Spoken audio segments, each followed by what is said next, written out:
There's a particular kind of quiet that isn't peace. I know it now. It's the quiet of a house where a boy used to laugh and doesn't anymore. It gets into the walls. It sits down at your table and eats with you. For 11 months I watched my son go dark from the inside, and I told myself he'd come back on his own, the way a spooked horse wanders home when it's hungry enough. I was wrong about that, the way I've been wrong about most things that mattered.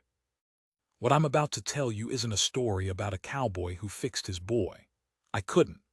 I want that clear from the start, because I'm tired of men lying about themselves. This is the story of the day a woman rode into my yard. A woman half this territory wanted dead just for being born who she was, and did in one afternoon what I couldn't do in a year of praying. Stay with me, because before you decide who the hero is, you're going to have to sit in the wrong the way I sat in it. And I want you to feel how heavy that saddle gets before somebody finally lifts it off. The morning it started to change. Eli was standing at the corral fence not making a sound, and I almost walked right past him. That's the part I can't get out of my head. Not the woman, not what came later. Just that my own boy, 8 years old, standing at the rail with both fists wrapped around the top board, staring at the sorrel mare like she was the last warm thing in the world, and me nearly walking past him with a bucket in each hand because a silent child stops registering after a while. You'd think it'd be the opposite. You'd think the quiet ones would break your heart every second. But grief is lazier than that. It builds a fence around the thing that hurts, and then it teaches you to look over the fence at the horizon. I set the buckets down. Water sloshed over my boots, cold through the leather, and I remember being grateful for it, because it gave me a reason to stand there a second longer next to him without either of us having to be anything. "You want to feed her?" I said. Nothing coarse. I'd have fallen over dead if he'd answered. Eli hadn't spoken since the flood took his mother. 11 months, near enough to the day. I'd counted it in my ledger. I keep a ledger, always have. Weights of calves and dates of rain and money owed, and somewhere in the back of it, in the pages I don't show anybody, I'd started marking the days my son didn't talk with a little pencil hashed the way a prisoner scratches a wall. On bad nights I'd count them. 200 and something, then 300 and something. I stopped near 340, because the counting had started to feel like a thing I was doing to him instead of for him. The doctor in town, a decent enough man, whiskey-nosed, kind under it, had come out twice. First time he looked in Eli's ears and down his throat and pronounced him sound as a bell. "Nothing broke in there, Wade," he told me, standing on my porch with his hat in his hand. "The boy just won't. Grief does it sometimes. It'll pass." Second time, 6 months on, he didn't say it'll pass. He said, "Some of them don't come back from it." And then he looked ashamed of himself for saying it, and I paid him and watched him ride off, and I hated him with a cleanness I've rarely hated anything. Some of them don't come back from it. I want to tell you I refuse to believe that. Truth is, I half believed it every single day, and the other half of me spent its strength beating down the first half. And by summer I was so tired from the fight inside my own skull that I'd started to go through the days like a man walking underwater. Slow, heavy, everything a little muffled. So there we stood at the corral, the boy and me, neither of us a word between us, and the mare came over and lipped at the fence rail near Eli's hands, and I watched something happen in my son's face that I hadn't seen in months. His jaw loosened, just a little. The mare huffed warm air across his knuckles, and his shoulders came down off his ears about half an inch. I'd have given the whole ranch for that half inch. Let me tell you about the flood, because you can't understand the rest without it, and then I'll set it down and try not to pick it back up, though I always do. Where I'm up a draw off the Nita, good grass country when the rains behave, and a death trap when they don't. Sarah and I had built the place with our own hands over 9 years. She was better with the horses than I'll ever be. She could stand in a corral with a colt that had never felt a rope and just breathe, and inside an hour the colt would be following her around like she'd invented him. People said she had a gift. I used to tell her it wasn't a gift. It was that she paid attention, which is rarer than a gift and can't be sold. The August storm came up the way they do down here. Nothing, nothing, nothing, and then a wall of water where a dry wash had been an hour before. Eli was with her. They'd gone down to the creek crossing to bring back a bred mare that had wandered. I was up on the north fence. I heard it before I understood it, a sound like a train where there's no train for 200 miles, and by the time I got my horse turned, and down the draw the crossing was a brown river throwing whole cottonwoods end over end. I found Eli a quarter-mile down in a mesquite, hung up in the branches like a shirt on a line, soaked and scraped and alive. Alive. I want you to hold on to that, because in the worst part of me I have never been able to be as grateful for it as I should be, and that's a shame I'll carry. We found Sarah 2 days later, 3 miles down, with men from town helping and nobody meeting anybody's eyes. Eli never said what happened out there, whether he saw it, whether she got him to the mesquite and then the water took her, whether he watched. I've never known. That not knowing is a room in my house I don't go into. He said one word after we buried her. He was standing at the grave. I'd put river stones over it, big smooth ones, because the ground's too rocky to keep anything down, and he looked up at me and said, "Mama." Just that. Just a question. And I didn't have an answer that a child could hold, and I opened my mouth and nothing came out that was any use, and I've thought about this 10,000 times, I think that was the moment. I think he asked the one question that mattered and the world didn't answer him, so he decided words were no good. He hasn't said one since. Now the woman. It was a Thursday in September near dusk, and I was mending tack on the porch because my hands can't sit still, and Eli was inside not eating the supper I'd left him, when I heard a horse come up the track. That's a thing about living alone up a draw, you know every rhythm of your own place, and a strange horse's step lands on you like a hand on the back of your neck. I stood and I had the old Winchester leaned inside the door, and I confess my hand went toward it before my eyes even found the rider. This was hard country in a hard year, apostrophe of trust in nobody. That's how we lived. She rode up easy, no hurry, hands where I could see them, which told me she'd been in yards like mine before, and knew what a nervous man with a rifle in the door was liable to do. A woman, Apache, Chiricahua, I'd learn, though at that moment my mind just went to the word we all used, and I'm not proud of the word or the fear that rode in on top of it. She sat a paint pony bareback with a hackamore, no saddle, and she was maybe 30, maybe older, hard to say, with a face that had spent its life outdoors, and a way of holding herself that I've only ever seen in people who have buried more than they've been allowed to keep. I did not lower my hand from the door. "I'm looking for water and a night's ground," she said, in English clean as creek water, which surprised me and shamed me for being surprised. "I'll trade work for it. I mend, I doctor stock." She looked past me at the corral, at the sorrel mare, and something passed over her face, not softness exactly, assessment. "Your mare's off in the near hind. You know that." She was. I'd been arguing with myself about that mare's hind leg for a week. I should have sent her on. Every voice I'd been raised with said send her on. There were men in Nita who'd have shot her off that pony and called it a good day's work, and there were more who'd have called me every kind of fool for what I did next, which was to take my hand off the door and step down off the porch and say, "There's water at the trough. You can put your pony in the far corral. There's a Nita keeps the wind off." I don't know why. I've turned it over 100 times. I think it was the way she'd looked at the mare, like the animal was worth looking at, worth getting right, and I hadn't seen anybody look at anything on my place like it was worth getting right since Sarah died. She nodded once. "The way you'd thank a man you didn't fully trust either. Fair enough. We were even on that count." And then Eli came to the door. He'd heard the strange horse the same as me. He came out onto the porch in his sock feet, and he stopped, and he looked at the woman on the paint pony, and I braced for him to bolt back inside the way he did with strangers, the way he'd done with the doctor, with the preacher, with the well-meaning church women who came out with pies and pity. He didn't bolt. He looked at her, and he looked at her pony, and the woman. I didn't catch her name till later, so let me give it to you now. She told me it was Nahili, and that the town people who couldn't or wouldn't shape it called her Nita, and that I could call her whichever I could say honest. And I said I'd learn the right one. And it took me a week, but I did. Nita, sitting up there on that paint, looked back at my silent son with no pity in her face at all.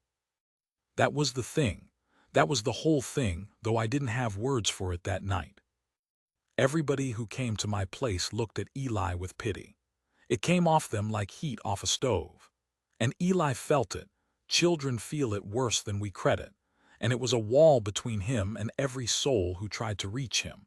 Because pity says there is something wrong with you even when it means to be kind. And my boy had had enough of being the thing that was wrong. Nita looked at him like he was a person she hadn't met yet. That's all. Like he was interesting and unknown and none of her business until he made it her business. She swung down off the pony, slow, and she didn't come toward him, didn't crouch down and make the cooing sounds people make at wounded children. She just went about unburdening her pony, and she said, to the air, not to him, not even looking at him, "This one's got quiet in her feet. Good pony for a quiet person." And my son who had not made a sound in near 11 months, whose voice I'd started to forget the shape of, my son took one step forward on the porch. One step. I stood in my own yard with my heart going like a hammer, and I did not move because I understood, the way you understand things you have no right to understand, that whatever was happening was as fragile as first ice and my job was to be a fence post. Still, out of the way. There if needed and invisible if not. Nita led the paint toward the far corral and did not look back to see if the boy followed. He followed. That first evening I made a supper of beans and fatback and cornbread, more than I'd made in months because there were 3 of us now, and I set it out on the porch table, and I didn't know what the rules were for eating with a stranger my whole world said to fear. So I just set out 3 plates and let that be the invitation. Nita ate like a person who'd learned not to waste, clean and quick and grateful without saying so. Eli ate more than he had in a week. I noticed that. I notice everything about what that boy eats. I'd become a scholar of his appetite the way you get to be a scholar of anything you're afraid of losing.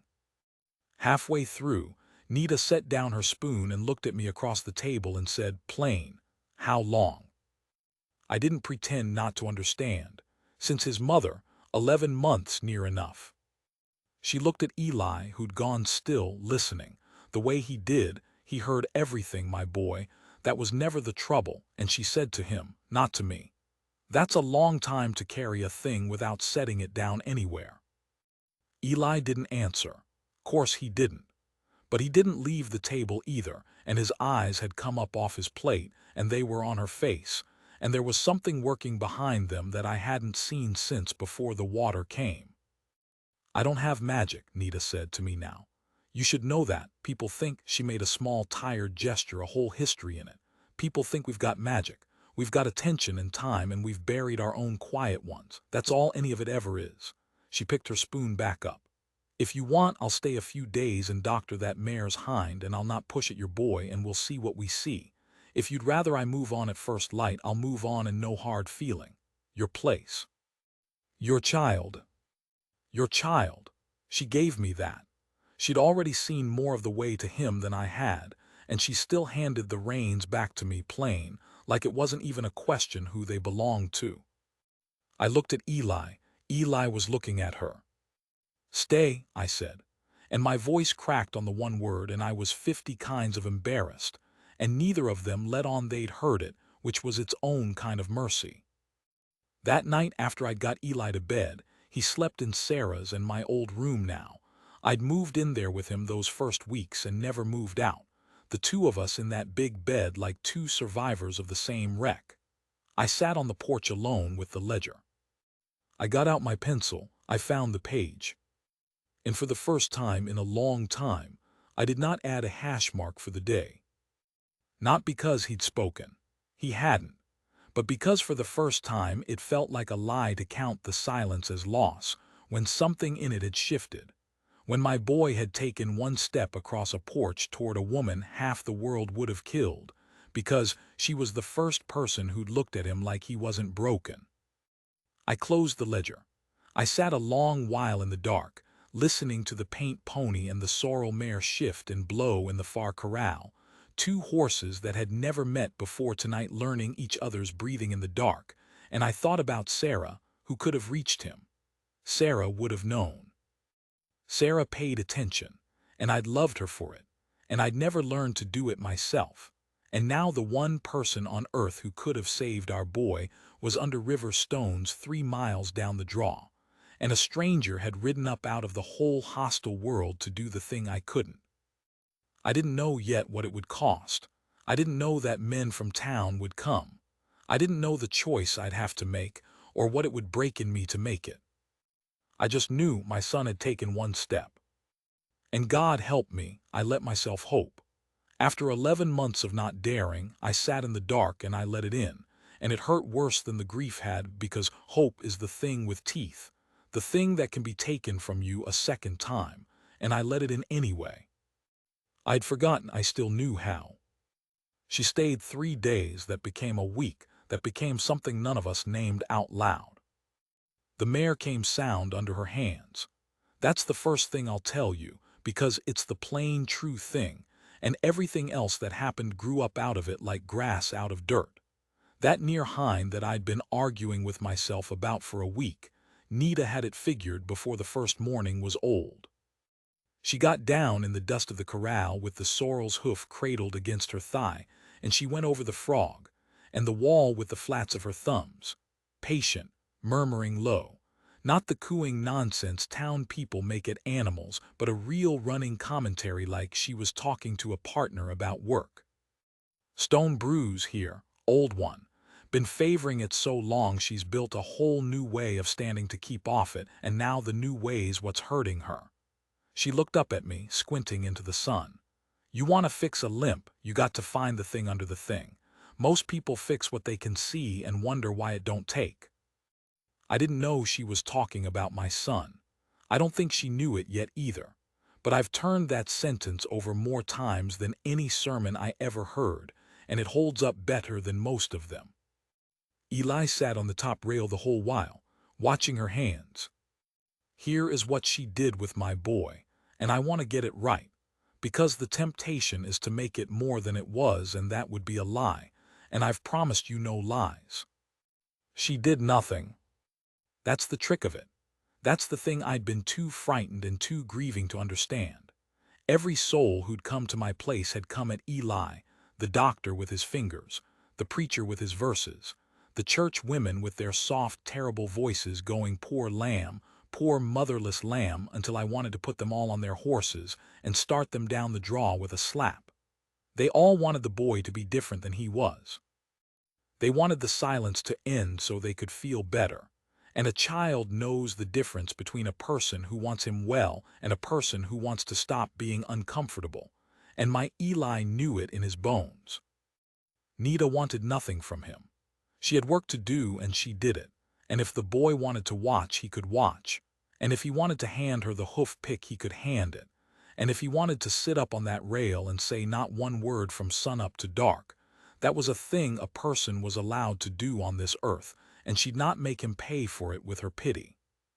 By the third day, he was handing her tools. She'd hold out a hand without looking and say, pick, and he'd put the hoof pick in it. Rasp, and he'd fetch the rasp. She never thanked him big. She'd just take the thing and use it, and the work would go on. And to a boy who'd been treated like a wound for 11 months, being treated like a pair of useful hands must have been like water in August. I watched from the porch and I mended tack I didn't need to mend, and I learned more about my own son in 3 days than I'd let myself learn in a year, and most of what I learned was about me. The first sound came on the 5th evening. I've told this to exactly one other living person, and I couldn't get through it that time either, so bear with me. Nita had the paint pony out in the near corral working her, not hard, just moving her around, and the pony did a thing paints will do. Kicked up her heels for pure joy of the cool evening and crow-hopped sideways across the pen like a fool. And Nita said something to her in her own tongue, sharp and amused, and the pony settled. And Eli laughed. It wasn't a word. I want to be honest, it wasn't the boy talking, and if you're waiting for the part where he says Papa and it all comes right, that's not this evening and I'll not cheat you with it. It was a laugh. A short, rusty, disused sound, the sound a gate makes that's been shut a year, and it came up out of my son at the sight of that fool pony crow-hopping in the dusk, and it was out of him before he knew it was coming. Then he clapped both hands over his own mouth.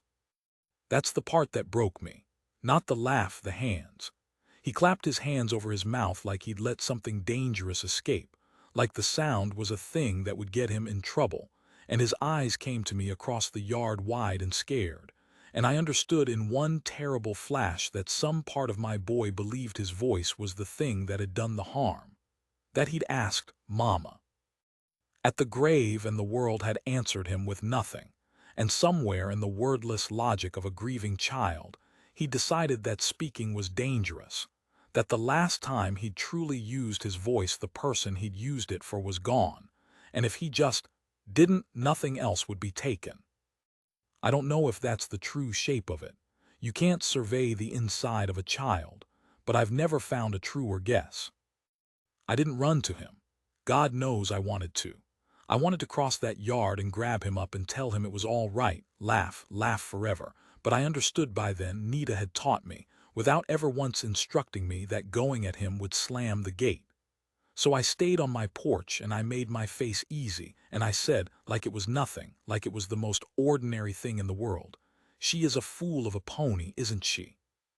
And I looked back down at my tack. Out of the side of my eye, I saw Eli's hands come down off his mouth. Slow.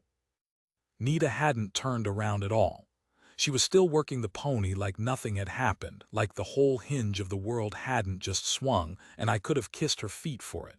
She just kept the pony moving and said, into the air, "Fool pony needs a fool's name. You think on one." And she went on with her work. She was giving him a job.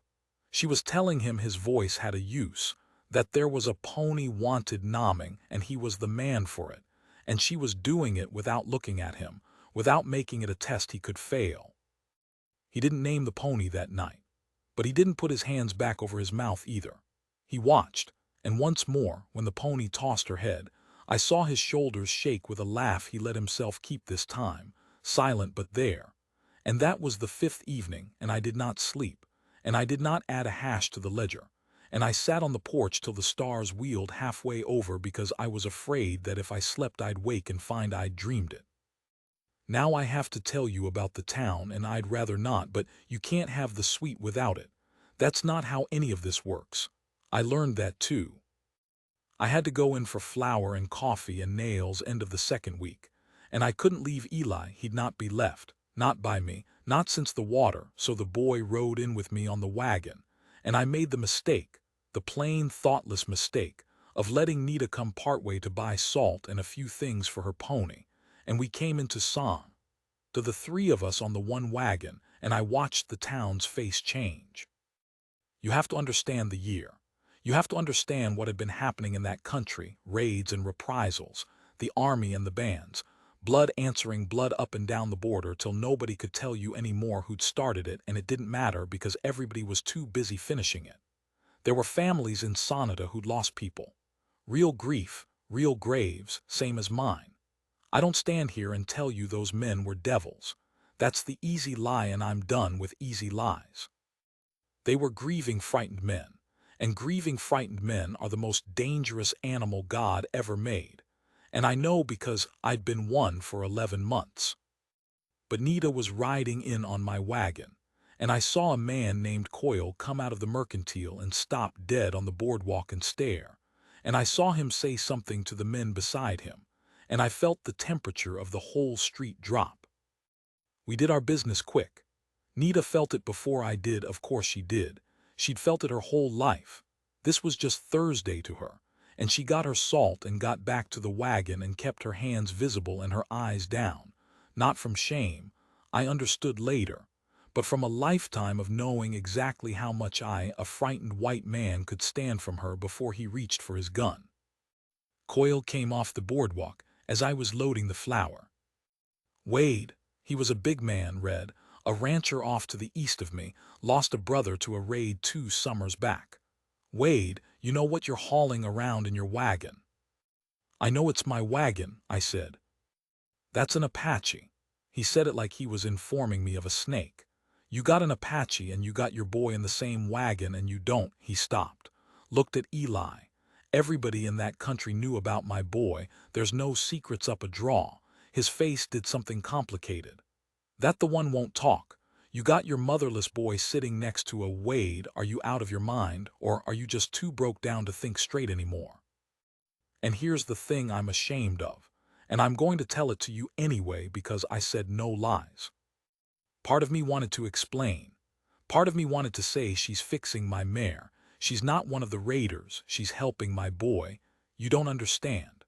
Part of me wanted Coyle's approval, wanted to be let back inside the warm circle of men who belonged, because I'd been cold and outside it for 11 months and I was so tired. I opened my mouth to explain, and a hand touched my sleeve. It was Eli. My silent son had reached across the wagon seat and put his hand on my sleeve, and he was looking up at me, and his face was doing the thing it did when the water was coming back up in him, the wide-eyed drowning look, and I understood he thought I was about to send Nita away. He thought his father was about to hand the one person who'd reached him back to the men who'd stop her reaching. I looked at my boy's hand on my sleeve. And I looked at Coyle. And I said, her name is Nita. She's mending my stock. She's a guest at my place and she'll stay a guest as long as she cares to, and any man who's got a quarrel with that can bring it up the draw to my door and we'll discuss it there. I set the last sack of flour in the wagon. My hands were shaking. I hoped they couldn't see it.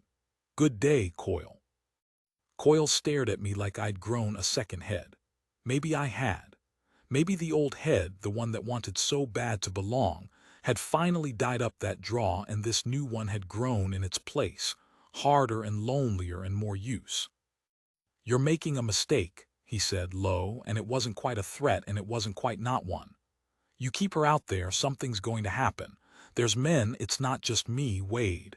There's men won't stand for it. You're putting that boy in the middle of it. I'm getting my boy out of something, I said. You just can't see it because it's not the kind of trouble you're afraid of.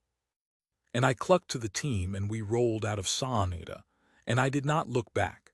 And beside me, my son kept his hand on my sleeve the whole 3 miles home, and it was the longest anyone had touched me on purpose since the flood. That night Nita was quiet in a new way, and after Eli was down she came out on the porch where I sat with the ledger I wasn't marking, and she stood at the rail looking out at the dark corrals, and she said, "You should have let me go on this morning, before the town." "No. They'll come, Wade." She said it's simple, no drama, a woman reading weather. "Maybe not tonight. Maybe not this week, but that man's kind, they come. I've seen it more times than you're old. You've got a boy to keep. You've got a place, and I've got no roots here that a night's riding won't pull up."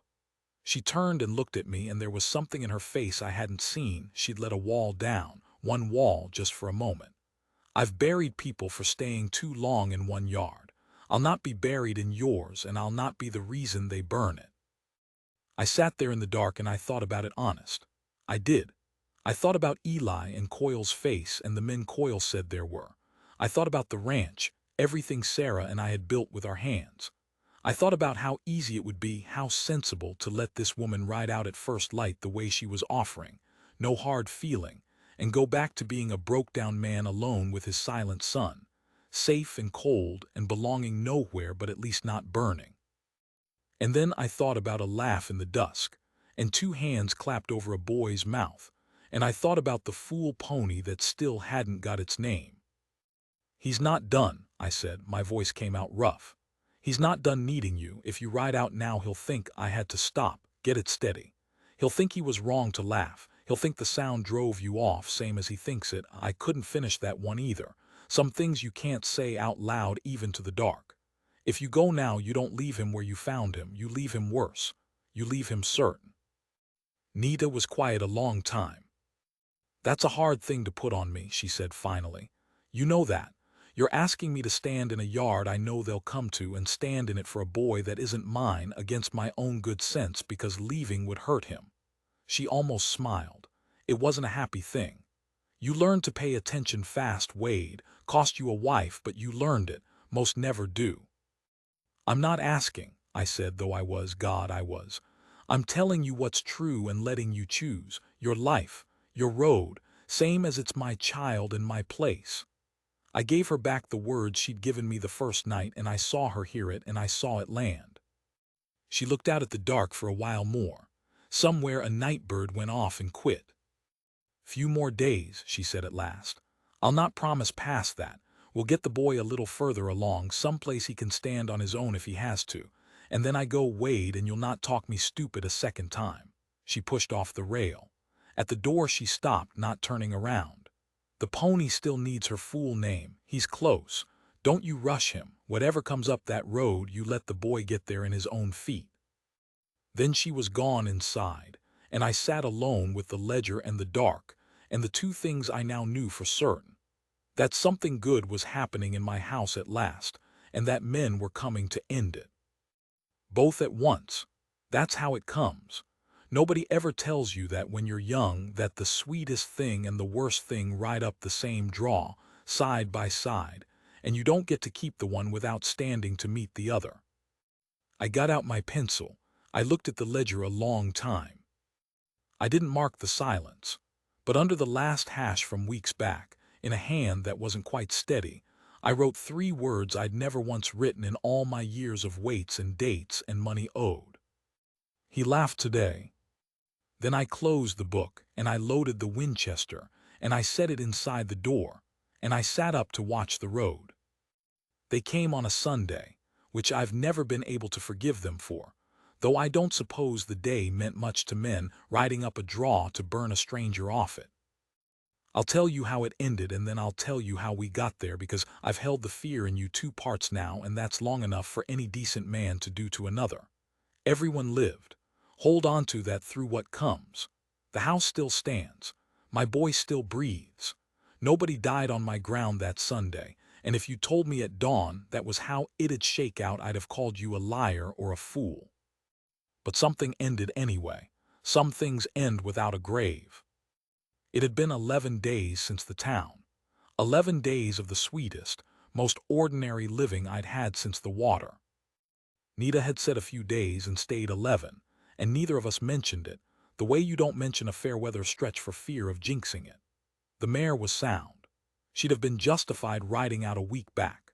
She stayed because of the boy and because I let myself believe, and I still believe it, because a person who spent her whole life being run off yards had found 1 yard where she was asked to stay, and that's not a small thing to turn your back on, no matter how much good sense says to.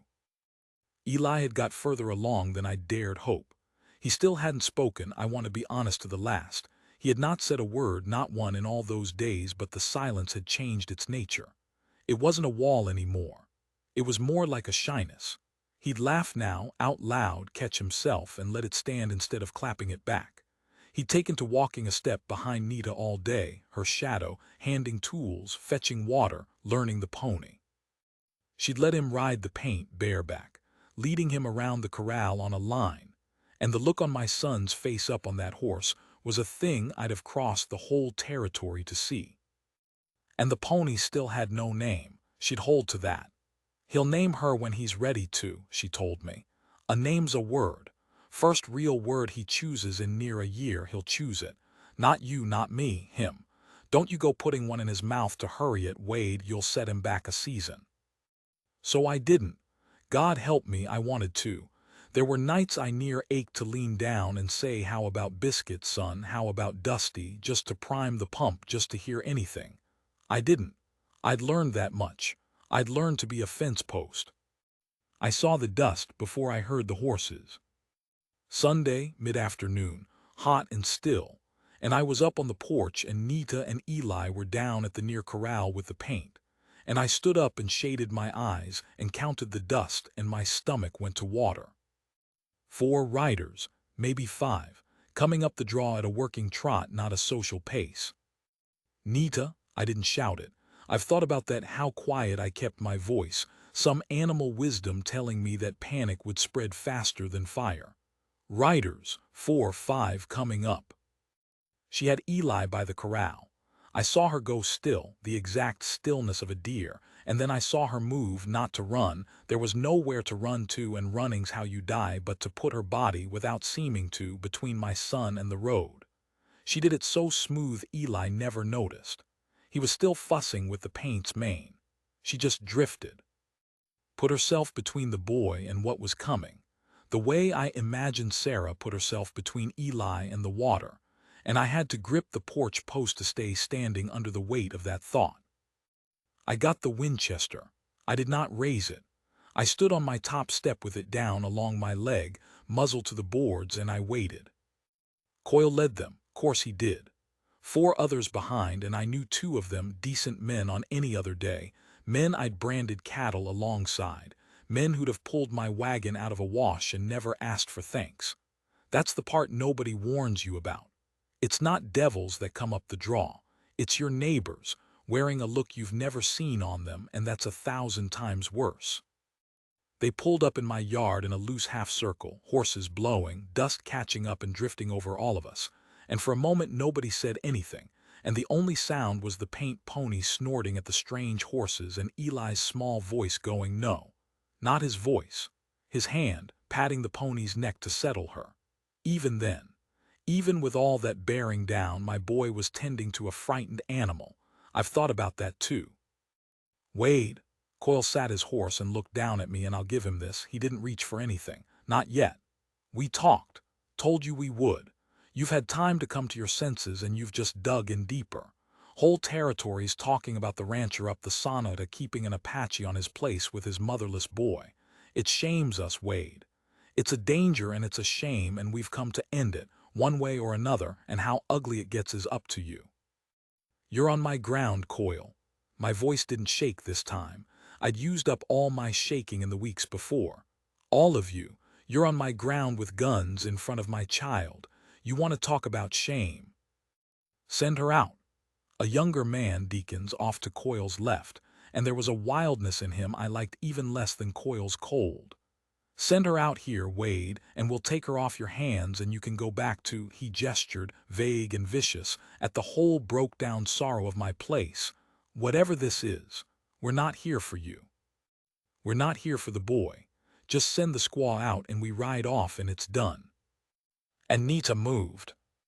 She stepped out from where she'd drifted, out from her half-shelter of the corral, out into the open where they could all see her, and she put her hands where they could see those too, and I understood she was doing the thing she'd done her whole life, offering herself up to the frightened men, so the frightened men wouldn't have cause to reach past her for anything else, for anyone else. She was going to walk out into my yard and give herself to Coyle and his 4 to keep them from turning on me and my boy, and she was going to do it calm, like Thursday, like weather, because she'd measured this exact moment 100 times before it ever came. No, I said. But it wasn't me who said the loud one. It was Eli. My son, who had not spoken a word in 340-some days, who I had stopped in the cowardly bottom of me, believing would ever speak again. My son came out from behind the corral rail, and he ran, not to me, to Nita, and he grabbed a fistful of her sleeve the way he'd grabbed mine in the wagon, and he planted his feet, and he looked up at those 5 mounted men with their guns and their grief and their certainty, and he opened his mouth. Don't. One word. It came out of him cracked and too loud and half a shout and half a sob, a voice rusted near solid from a year of disuse, a voice that broke in the middle of its one syllable, but a word, a true clear word, aimed like a rifle, and it hit that yard like a thunderclap. Don't you take her. 5 words now, 6, he'd found them all at once, a year of them, dammed up and bursting. She's fixing things. She fixed the mare. She's not, you can't, he was crying now, the words coming through it, tumbling, furious, terrified, 8 years old and standing between 5 armed men and the person he loved with nothing but his cracked-open voice. She didn't do anything. Everybody just, everybody looks at me like I'm broke and she's the only one who doesn't and you can't take her. You can't, you can't. And he ran out of words the way a person runs out of breath, and stood there shaking, gripping her sleeve, glaring up at them through the tears with his whole small body between Nita and the guns. And the yard was so silent I could hear the blood in my own ears. Nobody moved. Coyle stared at my boy. They all did. 5 hard, frightened men staring down at a crying child who'd just spoken for the first time since his mother drowned, and I watched something come apart in Coyle's face. Whatever a man builds to let himself ride up a draw and burn a stranger off it, whatever cold thing he has to construct in his chest to do that, I watched it crack right down the middle in front of a weeping 8-year-old. Because they'd known about my boy. The whole territory knew. The one who won't talk. And here he was talking, here he was pouring out his whole hoarded year of words, and the first thing my son had chosen to say in all that time was "Don't hurt her." You can carry a lot of hate up a draw. I don't think you can carry it back down past that. I came off the porch. I set the Winchester down on the step behind me. I want you to know I set it down. That's the choice I made. That's the emotionally heavy thing if you're keeping count of such.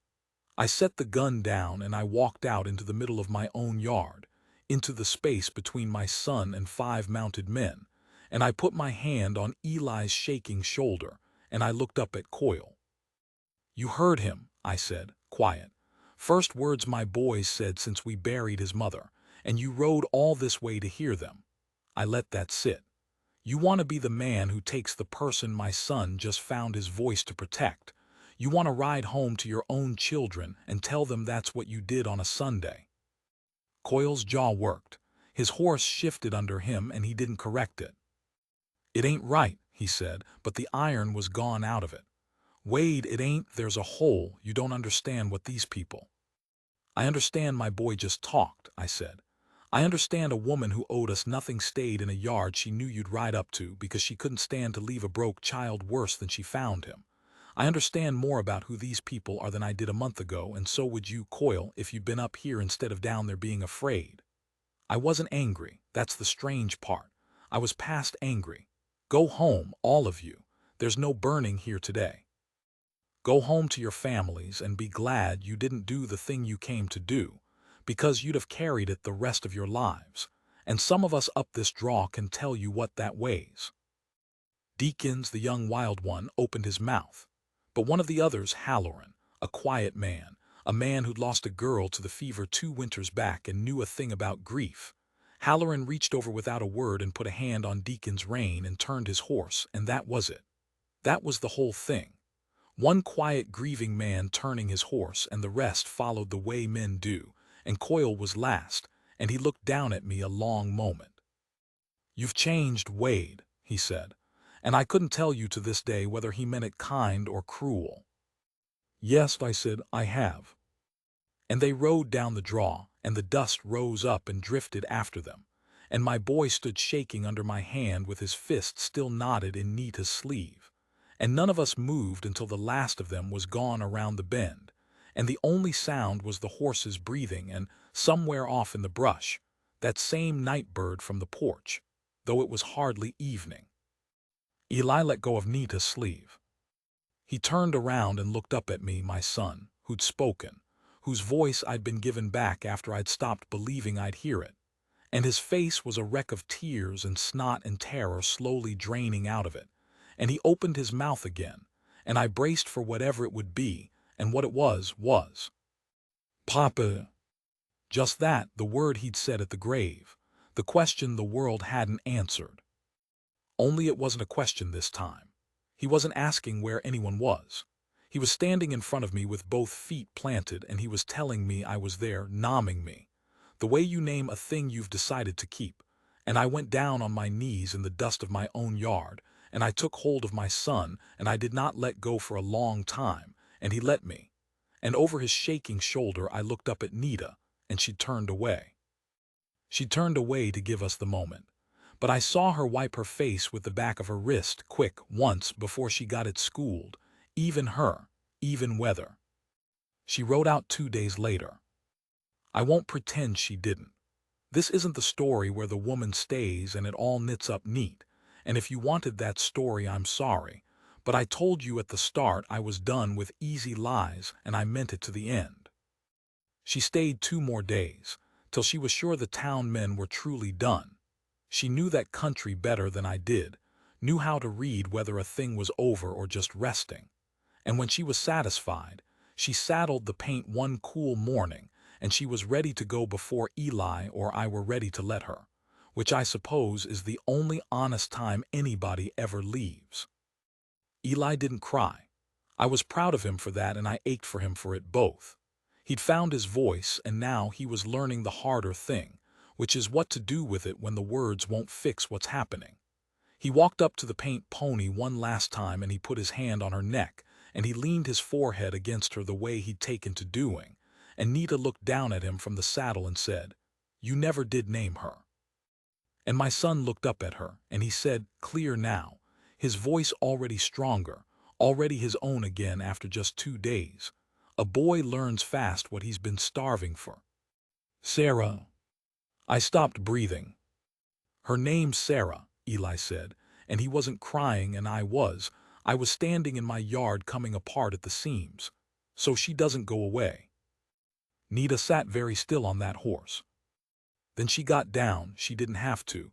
She was ready to ride, but she got down, and she crouched in front of my boy so they were eye to eye, and she said something to him low just for him, that I didn't hear and never asked about, some of it in English and some of it not.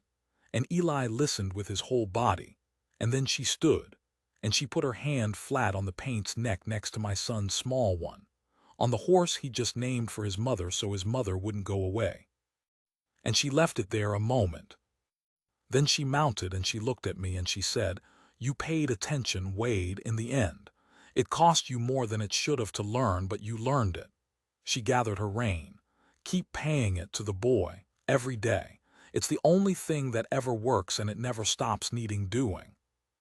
"Where will you go?" I asked her. It was a fool's question. She had a whole life I'd never see the edges of. She looked down the draw, the same draw the men had ridden up and back down, the same draw the water had come down a year before, the road that everything in my life seemed to arrive and leave by. "Somewhere they'll run me off in a week," she said, and almost smiled. "Same as always. Maybe there'll be a boy there too. There usually is if you look.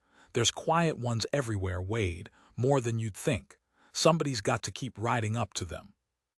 And she turned the paint, and she rode down my draw, and my son stood beside me in the cool morning and did not clap his hands over his mouth, and did not go silent, and lifted his arm and called out after her. I'm not going to tell you what he called. That one's his. He gave it to her going away, and I've kept it his all these years, and I'll not spend it here for anybody. I'll only tell you she lifted her hand without turning around, the way she'd done in the yard the day the men came, the way she did everything, and then the draw took her around the bend, and she was gone, and the dust came up and settled. That was a long time ago now. Eli's a grown man with a place of his own 2 valleys over, and children, and a voice he uses too much if you ask his old father, which is a joke. That's a joke between us, too much. After all those years I'd have given the ranch for one word. There's a paint mare buried on his land. He kept her lines going all these years, always a paint, always one he called Sarah. And there's a boy of his, my grandson, walks a step behind that horse all day handing her nothing, learning her, the way his father once walked behind another paint in my yard. I never saw Nita again. I looked some, asked when riders came through if anybody'd heard of a Chiricahua woman who doctored stock and had a way with the quiet ones. Now and again somebody had a yard here, a boy there, a season and then run off, always moving. The shape of her, moving across that hard country, riding up draws to children the world had given up on and being made to leave, and riding up to the next one anyway. I keep the ledger still, old man's habit, weights and dates and rain. And in the back, in the pages I don't show anybody, there's a line in a young man's shaky hand from a Sunday a lifetime ago. He laughed today, and under it, added later, when I could hold the pencil steady enough. He spoke today. First word was for someone else. That's how I know I raised him right, even broke down as I was, even alone. And under that, the last thing, the thing I wrote the morning she rode down the draw and around the bend, and out of our lives for good. 3 words that don't weigh anything on the page and everything in my chest, that I've never crossed out and never will. She was right. I've never once written down about what